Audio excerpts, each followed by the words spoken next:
का वक्त करीब आ गया। आप सल्लल्लाहु अलैहि वसल्लम की अलालत बहुत शदीद हो गई।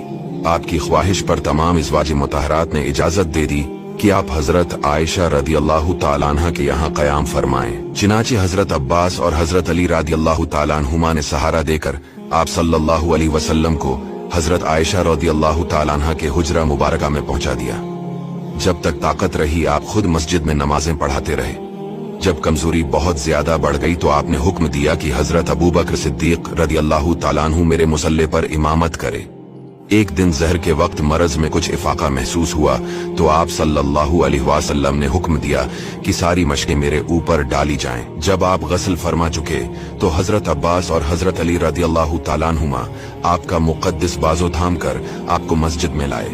हजरत अबू बकर सिद्दीक नमाज पढ़ा रहे थे। आहट पाकर पीछे हटने लगे, मगर आपने इशारा से इनको रोका और इनके पहलू में बैठकर नमाज पढ़ाई। नमाज के बाद आप सल्लल्लाहु अलैहि वसल्लम ने एक खुतबा भी दिया जिसमें बहुत सी वसीयतें बयान फरमा दी। घर में 7 दीनार रखे हुए थे। आप अलैहिस्सलाम ने हजरत बीबी आयशा रदियल्लाहु ताला अन्हा से फरमाया कि तुम इन दीनारों को लाओ ताकि मैं इन दीनारों को खुदा की राह में खर्च कर दूं। चिनाचे हजरत अली के जरिए आप सल्लल्लाहु अलैहि वसल्लम ने इन दीनारों को तकसीम कर दिया और आपने घर में एक जरा भर भी सोना या चांदी नहीं छोड़ा। आप अलैहिस्सलाम की तबीयत में कमी बेशी होती रहती थी। खास वफात के दिन यानी दुशंबा के रोज तबीयत अच्छी थी। हुजरा मस्जिद से मुत्सिल ही था। आपने पर्दा उठाकर देखा तो लोग नमाज फज्र पढ़ रहे थे। ये देखकर खुशी से हंस पड़े लोगों ने समझा कि आप मस्जिद में आना चाहते हैं। मारे खुशी के तमाम लोग बेकाबू हो गए, मगर आपने इशारे से रोका और हिजरे में दाखिल होकर पर्दा डाल दिया। ये सबसे आखिरी मौका था कि सहाबा कराम ने जमाल नबूत की जियारत की। हजरत अनस रदियल्लाहु ताला अन्हु का बयान है कि आप सल्लल्लाहु अलैहि वसल्लम का रख अनवर ऐसा मालूम होता था कि जैसे कुरान का कोई वरक है, यानी सफेद हो गया था। वफात से थोड़ी देर पहले हजरत आयशा रदियल्लाहु ताला अन्हा के भाई अब्दुर्रहमान बिन अबू बकर रदियल्लाहु ताला अन्हु ताजा मिसवाक हाथ में लिए हाजिर हुए। आप सल्लल्लाहु अलैहि वसल्लम ने इनकी तरफ नजर जमा कर देखा। हजरत आयशा रदियल्लाहु ताला अन्हा ने समझा कि मिसवाक की ख्वाहिश है।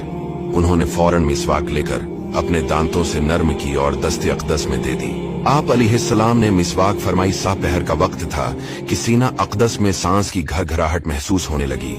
इतने में लब मुबारक हिले तो लोगों ने ये अल्फाज सुने कि नमाज और लौंडी गुलामों का ख्याल रखो।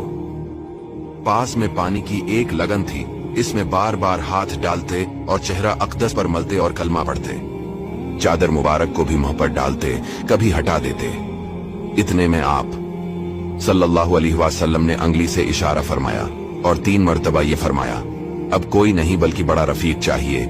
यही अल्फाज ज़बान अक़दस पर थे कि नागाहां मुक़द्दस हाथ लटक गए और आंखें छत की तरफ देखते हुए खुली की खुली रहें और आपकी कुदसी रो आलम कुद्स में पहुंच गई।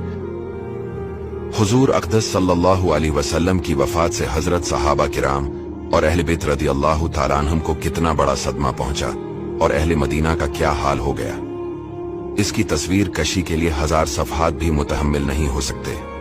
चूँकि हुजूर सल्लल्लाहु अलैहि वसल्लम ने वसीयत फरमा दी थी कि मेरी तजहीज और तकफीन मेरे अहले बीत और अहले खानदान करे, इसलिए ये खिदमत आप सल्लल्लाहु अलैहि वसल्लम के खानदान ही के लोगों ने अंजाम दी। चिनाचे हजरत फजल बिन अब्बास और हजरत अली और हजरत इसामा बिन ज़ैद रदियल्लाहु ताला अन्हुम ने मिलजुल कर आप अलैहिस्सलाम को गसल दिया और नाप मुबारक और पलकों पर जो पानी के कतरात और तरी जमा थी, हजरत अली ने जोश मोहब्बत और फर्त अकीदत से इसको जबान से चाट कर पी लिया।